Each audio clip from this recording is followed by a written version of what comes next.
What's happening, everybody? On today's show, the SEC is going to crown a national champion tonight out in Omaha.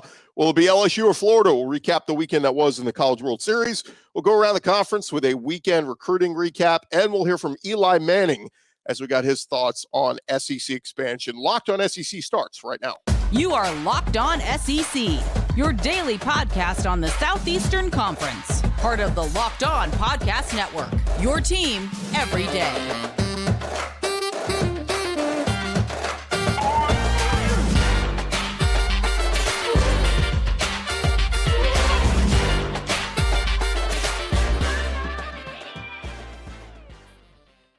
And what is happening, everybody? Welcome into Locked On SEC. It's great to have you guys along. This episode is brought to you by FanDuel Sportsbook, official sportsbook of Locked On. Make every moment more. Visit FanDuel.com/Locked On today to get started. I'm Chris Gordy.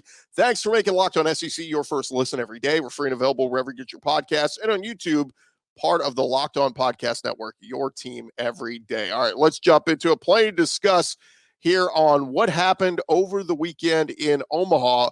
Let's dive into it as we start on, we'll start in game one on Saturday. The College World Series going on between LSU and Florida. The rubber match will be tonight. We'll get more on that in just a second. But game one on Saturday, it was LSU starter Ty Floyd striking out a record 17 batters, but it was the clutch bat from Cade Beloso, the DH, and the top of the 11th that gave LSU the lead for good. Ty Floyd's 17 strikeouts were the most in the Men's College World Series since Ed Bain of Oklahoma also struck out 17 in 1972. The most in a single game in Men's College World Series is 20, set by Oklahoma State's Steve Arlen in 1965. But in addition to Beloso, Gavin Dugas and Tommy White also homered for LSU. BT Rypel homered for Florida. But in the bottom of the 10th, LSU's Josh Pearson made what was a game-saving catch in left field when he raced back and snagged a rocket. Clocked at 112 miles per hour off the bat of Langford. It appeared it was going to be, score some runs. But luckily for LSU, Josh Pearson saved the runs. Riley Cooper, terrific in relief of Ty Floyd over the last couple innings and getting the job done. So LSU took game one 4-3 in Saturday night's affair. They were dancing, they were celebrating, everything was awesome. So they come into Sunday with a chance to win the whole thing. That brings us to yesterday. LSU with a chance to win it all, but Florida, they had other plans. Gators bat showed up in a big way, routing LSU in game two 24-4. The 24 runs are a College World Series record, and the 20-run victory is the largest margin in the College World Series championship final history. Florida finished with 23 hits as Wyatt Langford went 5 for 5 with a homer, 2 doubles, and 6 RBI. Jack Caglione added 3 hits, 2 home runs, and 5 ribbies, and the Gators won their program record 54th game of the season, surpassing the 53 wins by the 2011 team. Really, a turning point was in the third inning. Florida scored 6 runs. Evans came to the plate against Gavin Guidry. It was a tied game 3-3, bases loaded, 2 outs. Evan pulls one in the air down the left field line. Looked like it was probably going to be a foul ball or fly out or something, but the wind pushed it out for a grand slam. It was Evans' second home run of the game, 4th in the College World Series, the most any Florida player has ever hit in the College World Series. And the Gators finished with 6 home runs on Sunday, becoming the first team to ever hit 5 or more home runs in the 13-year history of the Charles Schwab Field, which, of course, replaced Rosenblatt back in 2011. So Florida's win on Sunday forces a winner-take-all Game 3 Monday night. And this is going to be a fun one. The Gators seeking their first or their second national championship. Coincidentally, they won their last one over LSU just a handful of years ago. What was that, 2017? But LSU looking for their 7th national championship and first one since 2009, back in the early days of the Paul Maneri era. So the question is tonight, who is going to pitch? Well, for Florida, we will see who their pitcher is. We You'll see if Caglione pitches or who they decide to go to. But for LSU, all anybody's talking about is, will we see Paul Skenes for LSU? Keep in mind, he just pitched Thursday night. He threw 120 pitches in the win over Wake Forest. Just 2 Saturdays ago, he threw 123 pitches in their win over Tennessee. I think Skenes will see him at some point. The question is, how many pitches could he give LSU if he were to pitch? It'll be fascinating to see. I don't think right now that Skenes starts. I think LSU's got some other options. Thatcher Hurd. And then there was a report late last night that Riley Cooper was dealing with a sickness back at the hotel on Sunday night, that he wasn't even available in that game. So if Riley Cooper isn't available, he's been basically LSU's MVP in Omaha. Picked up a win and a couple of saves. He's been lights out. But nonetheless, it's going to be a lot of fun to see. And look, if you're a fan of the SEC like we are, it's a win-win. Somebody from the SEC is winning this. Either it's going to be LSU for the first time in a while, Jay Johnson will get his first World Series title, or Florida's going to add another one.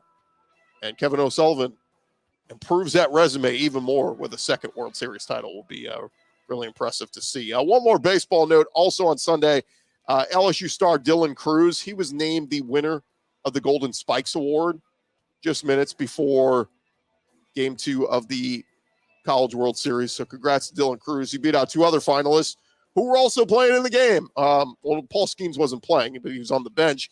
But Florida two-way star Jack Caglione. So Dylan Cruz beats out both of them. The Golden Spikes Award, by the way, goes out to the country's top amateur player since 1978. Cruz is the first LSU player to win the honor since Ben McDonald did it back in 1989. Ben McDonald was on the desk coverage on ESPN yesterday with the action. Cruz is the current favorite to be the number 1 overall pick in the MLB draft coming up in a couple weeks. Pittsburgh Pirates hold that number 1 pick. We'll see if they end up taking Skenes or they go the high school route. But nonetheless, look, I know we talk a lot of football here on the show, but it's been a blast watching this College World Series and seeing what all the SEC teams did.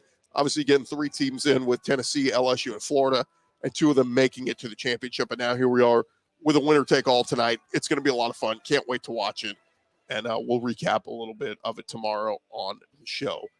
Thank you guys so much for making Locked On SEC your first listen every day. Coming up next, we're going to go around the conference. We had a bunch of recruiting tidbits happen over the weekend that we need to get to. That is coming your way in just a sec. But first, we want to remind you guys that this episode is presented to you by our friends over at FanDuel. Baseball season is in full swing, and there's no place better to get in on the action than FanDuel, America's #1 sportsbook. Because right now, new customers can get that no-sweat first bet up to $1,000. That is $1,000 back in bonus bets if your first bet doesn't win. Just go to FanDuel.com/lockedon to join today. Again, don't miss your chance on that no-sweat first bet up to $1,000 when you join FanDuel. Go to FanDuel.com/lockedon. Sign up now. It is FanDuel. They are the official partner of Major League Baseball. And by the way, Major League Baseball trademarks used with permission. FanDuel.com/lockedon.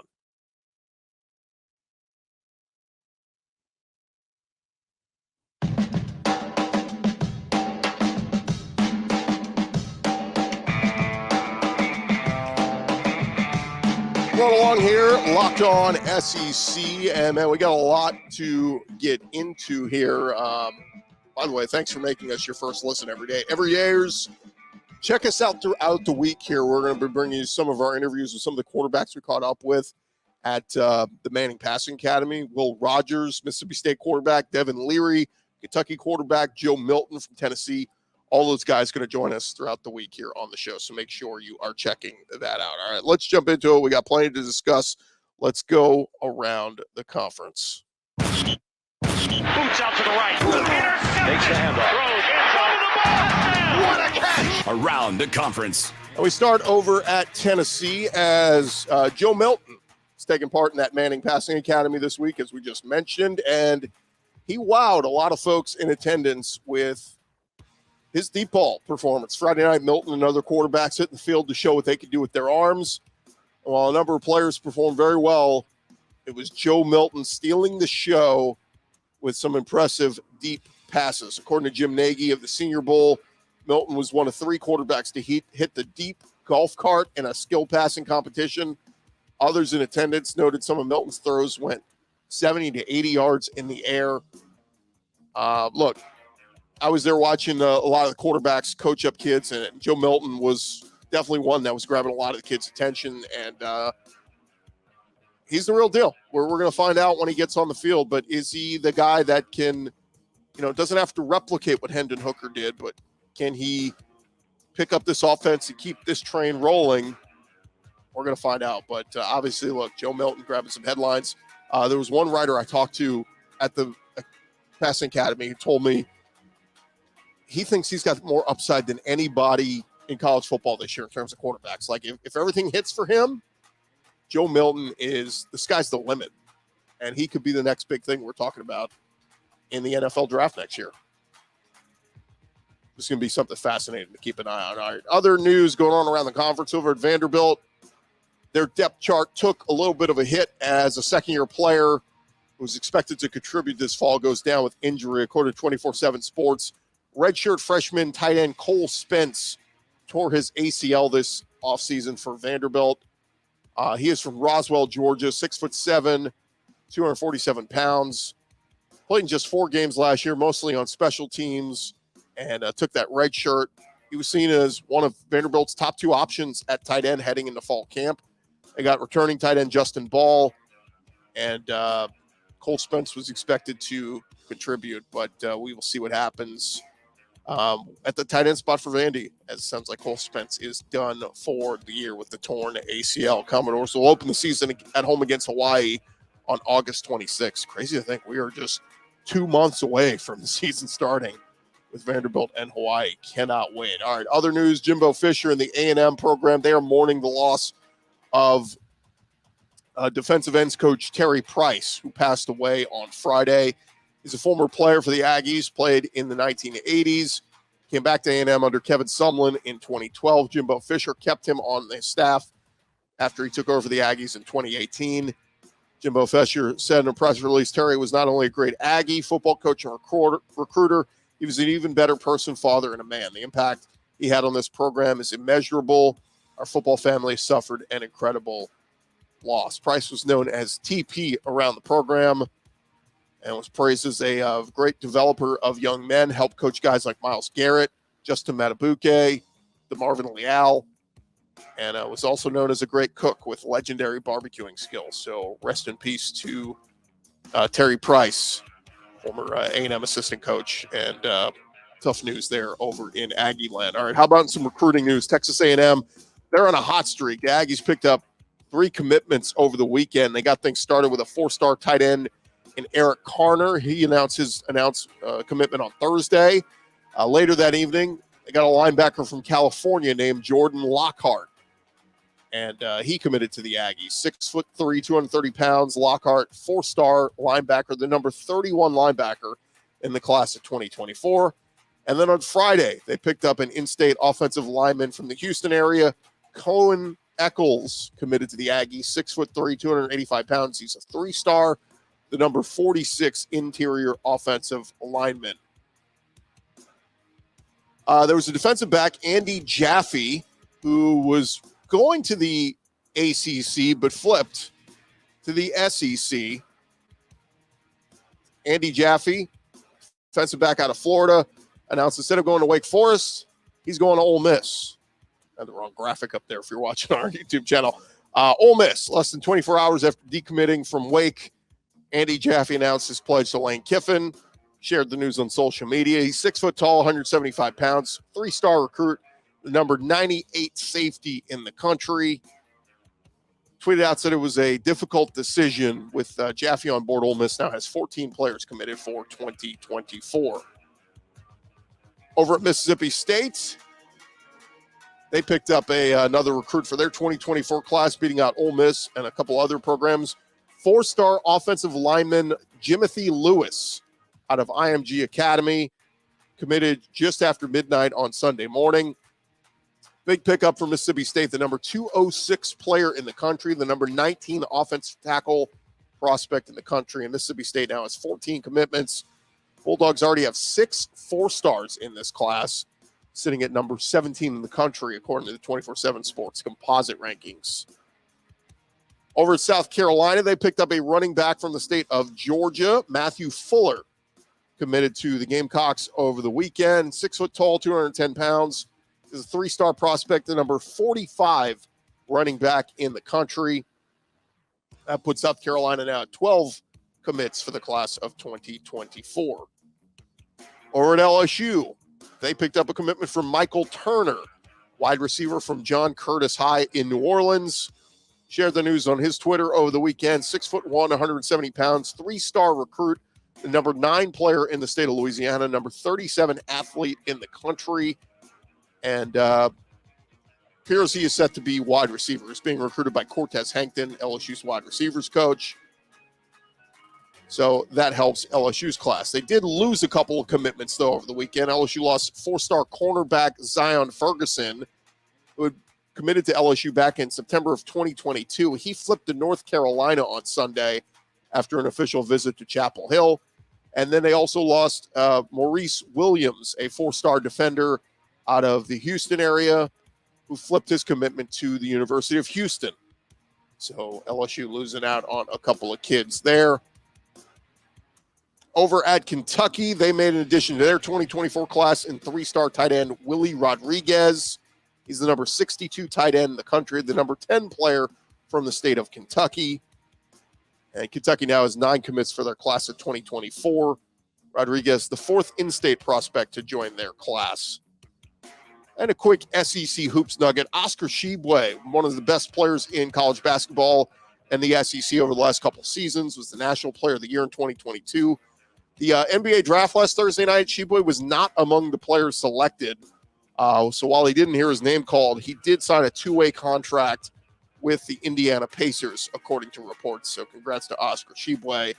We'll see what happens with his career moving forward in the NBA. There was some talk, leading up to the draft that maybe he could pull his name out and, come back for another year, but ultimately decided to go. And so best of luck to Oscar Tshiebwe. Thanks again for making Locked On SEC your first listen every day. Coming up next, we're going to hear a little bit from Eli Manning. We caught up with him at the Manning Passing Academy for a quick thought on SEC expansion. That's coming your way in just a sec.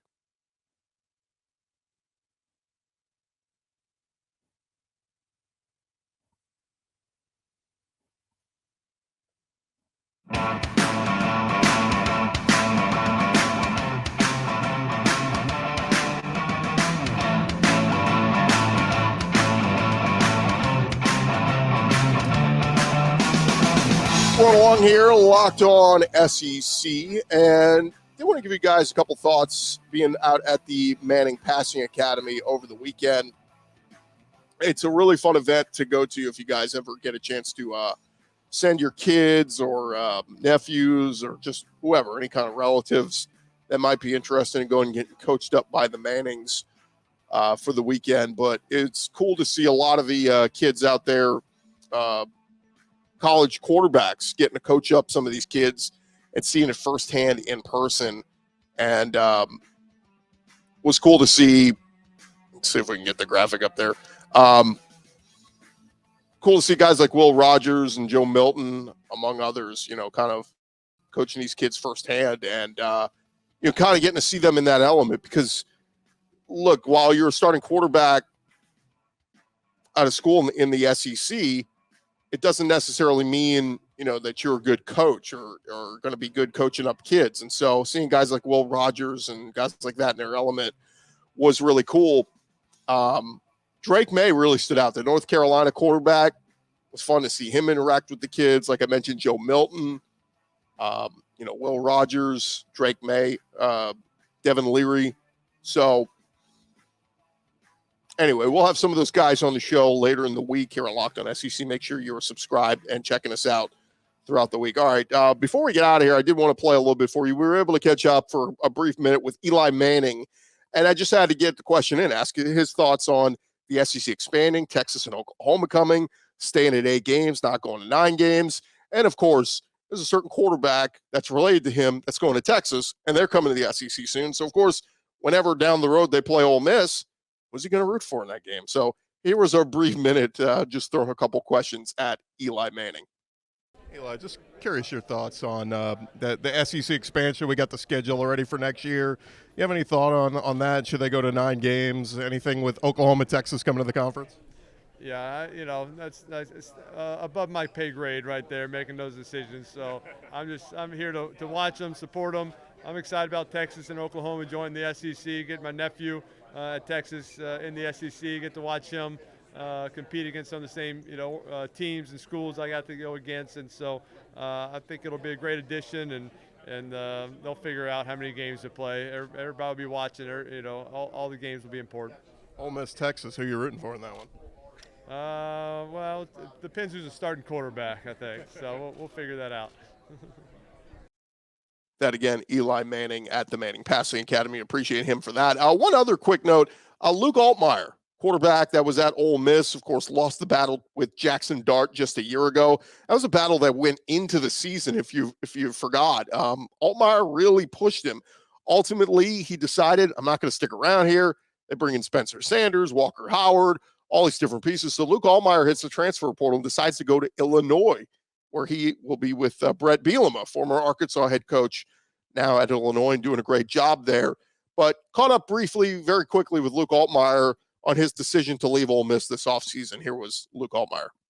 A new home this offseason. What was it like kind of entering the portal, filling out your options, and what made you settle on Illinois?